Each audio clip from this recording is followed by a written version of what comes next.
Menjawab permintaan Bani Israel, Allah Subhanahu wa taala memerintahkan nabi mereka untuk mengumumkan bahwa seorang raja telah dipilih untuk memimpin mereka. Orang yang dipilih oleh Allah adalah Talut. Namun, ketika nabi mereka menyampaikan bahwa Talut adalah raja yang dipilih oleh Allah Subhanahu wa taala, Bani Israel merasa tidak puas. Mereka memandang rendah Raja Talut karena ia bukan dari kalangan bangsawan dan orang kaya raya. Dalam pandangan mereka, seseorang yang akan menjadi raja haruslah memiliki kekayaan dan status sosial yang tinggi. Namun, Allah Subhanahu wa taala memiliki kriteria yang berbeda dalam memilih seorang pemimpin. Bismillahirrahmanirrahim. Selamat datang kembali para penonton setia kisah-kisah Islami dimanapun Anda berada. Marilah kita selalu berdoa kepada Allah Subhanahu wa taala agar selalu mendapatkan pengampunan dan perlindungan dari godaan setan yang terkutuk. Dan marilah kita selalu mengucapkan salawat kepada baginda Rasulullah SAW. Allahumma salli wa sallim ala Muhammad wa ala ali Muhammad. Kisah kaum Talut bermula dari sejarah panjang Bani Israel setelah masa kenabian Musa alaihissalam dan kenabian Harun alaihissalam. Setelah wafatnya Nabi Musa alaihissalam, umat Bani Israel yang pernah diselamatkan dari penindasan Firaun oleh Allah Subhanahu wa taala melalui Nabi Musa alaihissalam mulai terpecah belah dan sering melakukan pelanggaran terhadap ajaran yang telah diturunkan. Keimanan mereka seringkali goyah, terutama karena mereka kembali tergoda untuk menyembah berhala dan melakukan dosa-dosa besar. Akibat dari perbuatan ini, Bani Israel mengalami berbagai kesulitan. Salah satunya adalah kekalahan dalam pertempuran dan penindasan secara terus-menerus oleh musuh-musuh mereka. Pada suatu masa, ketika Bani Israel sedang terjajah dan tertekan oleh musuh-musuh mereka, mereka mulai sadar akan kebutuhan terhadap seorang pemimpin yang mampu mempersatukan mereka dan memimpin mereka dalam pertempuran. Pada saat itu, mereka datang kepada seorang nabi yang diutus Allah Subhanahu wa taala. Mereka berharap nabi tersebut dapat memberikan solusi atas kondisi mereka yang tertindas. Dengan penderitaan yang mereka alami di tangan musuh-musuh mereka, Bani Israel datang kepada nabi mereka dan meminta agar Allah Subhanahu wa taala menunjuk seorang raja yang bisa memimpin mereka dalam pertempuran melawan musuh. Mereka merasa bahwa dengan adanya pemimpin yang kuat, mereka akan bisa bersatu dan merebut kembali tanah mereka serta memulihkan kehormatan mereka sebagai umat Allah Subhanahu wa taala. Permintaan ini diabadikan dalam Al-Quran dalam surah Al-Baqarah ayat 246. Apakah kamu tidak memperhatikan pemuka-pemuka Bani Israel sesudah Nabi Musa alaihissalam, yaitu ketika mereka berkata kepada seorang nabi mereka, angkatlah untuk kami seorang raja agar kami berperang di bawah pimpinannya di jalan Allah. Nabi mereka menjawab, mungkin sekali jika kamu nanti diwajibkan berperang, kamu tidak akan berperang. Mereka menjawab, mengapa kami tidak mau berperang di jalan Allah, padahal kami telah diusir dari kampung halaman kami dan dipisahkan dari anak-anak kami. Maka tatkala perang itu diwajibkan atas mereka, mereka pun berpaling, kecuali beberapa orang saja di antara mereka. Dan Allah Maha mengetahui siapa orang-orang yang zalim. Permintaan ini menunjukkan betapa besar harapan mereka kepada seorang pemimpin untuk membawa mereka keluar dari keadaan sulit. Namun, nabi mereka mengetahui bahwa meskipun mereka saat ini sangat bersemangat untuk berperang, saat tiba waktunya mereka mungkin tidak akan benar-benar bersedia menghadapi kenyataan pertempuran seperti yang dicatat dalam ayat ini. Ketika akhirnya diwajibkan untuk berperang, hanya sebagian kecil dari mereka yang tetap berkomitmen, sedangkan sebagian besar berbalik.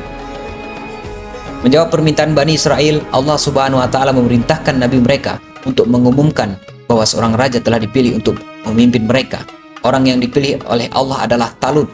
Namun, ketika nabi mereka menyampaikan bahwa Talut adalah raja yang dipilih oleh Allah Subhanahu wa taala, Bani Israel merasa tidak puas. Mereka memandang rendah Raja Talut karena ia bukan dari kalangan bangsawan dan orang kaya raya.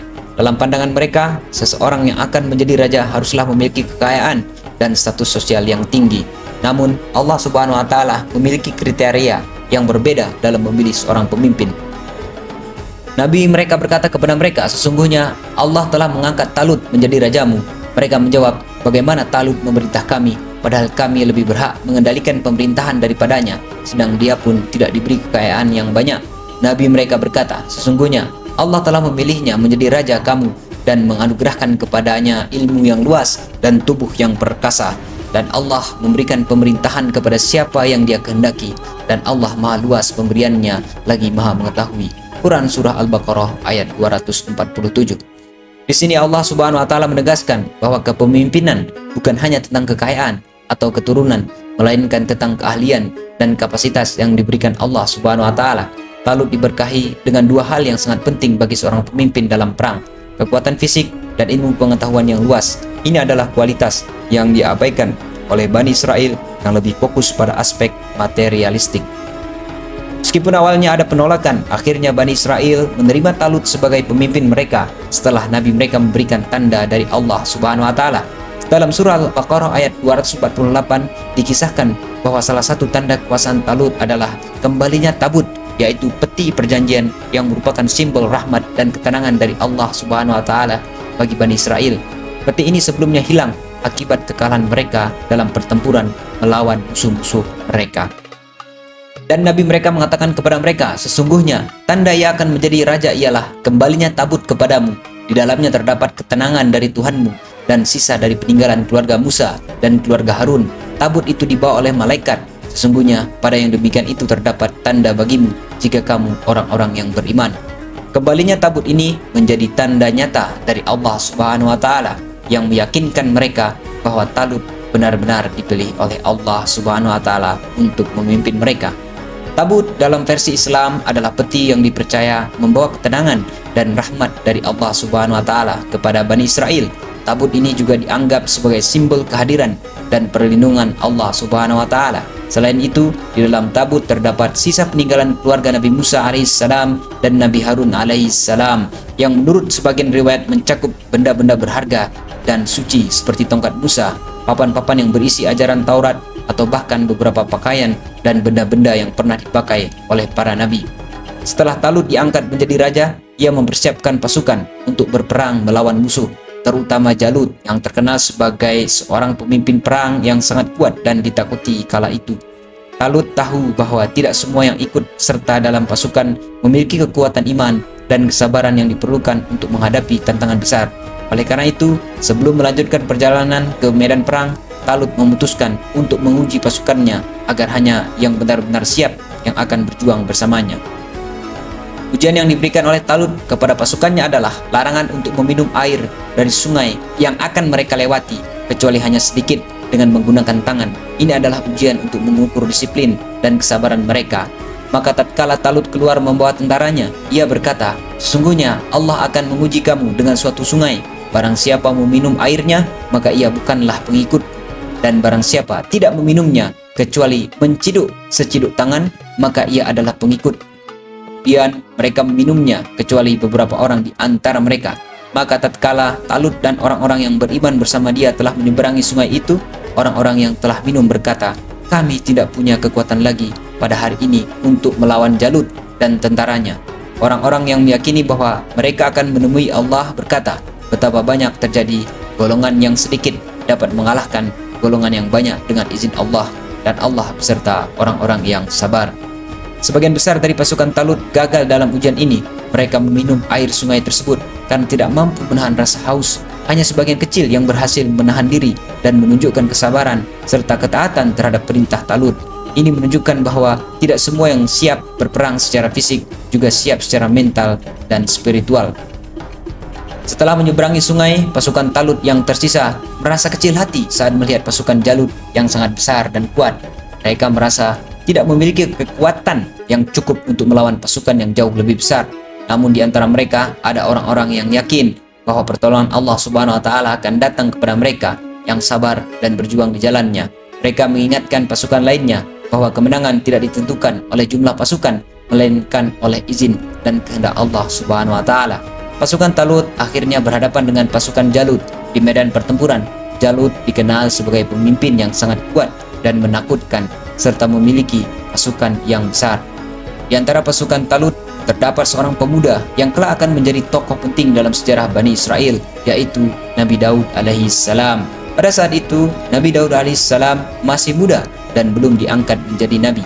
Meskipun demikian, Nabi Daud alaihissalam memiliki keberanian yang luar biasa, dan dengan izin Allah Subhanahu wa taala ia berhasil mengalahkan Jalut. Tatkala mereka maju untuk menghadapi Jalut dan tentaranya, mereka berdoa, "Ya Tuhan kami, tuangkanlah kesabaran atas kami dan kokohkanlah pendirian kami dan tolonglah kami terhadap orang-orang kafir." Mereka tentara Talut mengalahkan tentara Jalut dengan izin Allah dan Daud membunuh Jalut. Kemudian Allah memberikan kepadanya perintahan dan hikmah kenabian serta mengajarkan kepadanya apa yang dikehendakinya. Seandainya Allah tidak menolak keganasan sebagian manusia dengan sebagian yang lain, pasti rusaklah bumi ini. Tetapi Allah mempunyai karunia yang dicurahkan atas semesta alam. Nabi Daud alaihissalam dengan izin Allah subhanahu wa ta'ala berhasil membunuh Jalut dan membawa kemenangan bagi pasukan Talut.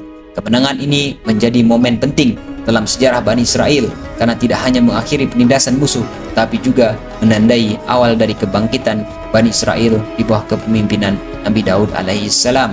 Setelah kemenangan ini, Allah subhanahu wa ta'ala mengangkat Nabi Daud alaihissalam sebagai nabi dan memberinya pemerintahan serta hikmah. Nabi Daud alaihissalam menjadi salah satu nabi dan raja yang sangat dihormati dalam sejarah Bani Israel. Kepemimpinannya membawa Bani Israel ke masa kejayaan baru, di mana mereka kembali menjadi bangsa yang kuat dan dihormati. Allah subhanahu wa ta'ala juga memberikan berbagai mukjizat kepada Nabi Daud alaihissalam, termasuk kemampuan untuk memahami bahasa burung dan membuat besi menjadi lunak. Kisah kaum Talut ini memberikan pelajaran yang mendalam tentang bagaimana Allah subhanahu wa ta'ala memilih pemimpin yang tepat untuk umatnya, meskipun pilihan tersebut mungkin tidak selalu sesuai dengan harapan atau kriteria manusia. Talut yang awalnya diragukan oleh Bani Israel terbukti menjadi pemimpin yang tangguh dan berhasil membawa umatnya kepada kemenangan. Selain itu, kisah ini juga menunjukkan bahwa pertolongan Allah subhanahu wa ta'ala selalu bersama orang-orang yang sabar, taat, dan berjuang di jalannya.